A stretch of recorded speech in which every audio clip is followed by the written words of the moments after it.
नमस्कार दोस्तों, आज हम एक बहुत ही प्रचलित प्रदोष व्रत कथा सुनने जा रहे हैं। एक गांव में एक निर्धन विधवा ब्राह्मणी रहती थी और उसके साथ उसका एक पुत्र भी था।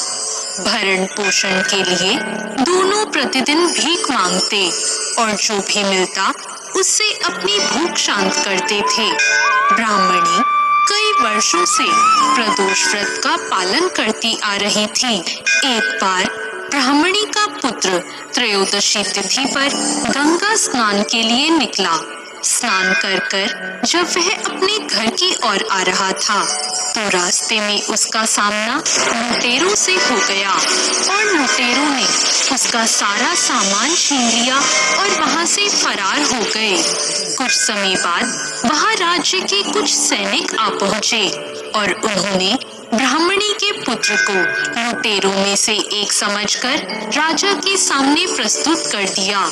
राजा ने उसको लुटेरा समझकर और उस ब्राह्मण युवक की दलील सुने बिना ही उसे कारागार में डाल दिया। रात्रि में राजा के स्वप्न में भगवान शिव आए और ब्राह्मण युवक को मुक्त करने का आदेश देकर अंतर्ध्यान हो गए। राजा नींद से उठकर सीधे कारागार पहुंचा और युवक को मुक्त करने का आदेश दिया। राजा युवक को साथ लेकर महल लौटे, जहां राजा ने उस युवक का सम्मान किया और उसे दान में कुछ मांगने के लिए कहा और युवक ने दान के रूप में सिर्फ एक मुट्ठी धान मांगा। राजा उसकी मांग सुनकर बहुत हैरान हो गए। राजा ने युवक से प्रश्न किया कि सिर्फ एक मुट्ठी धान से तुम्हारा क्या होगा? तुम कुछ और भी मांग सकते हो। ऐसा अवसर किसी को बार बार नहीं मिलता।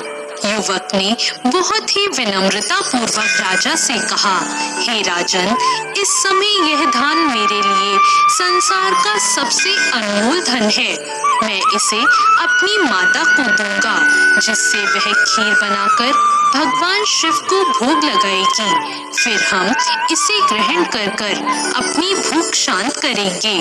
राजा युवक की बातों को सुनकर बहुत प्रसन्न हुआ।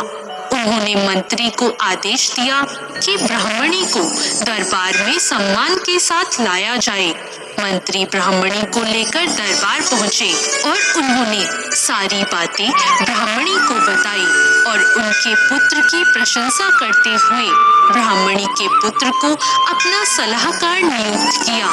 इस प्रकार निर्धन ब्राह्मणी और उसके पुत्र का पूरा जीवन बदल गया।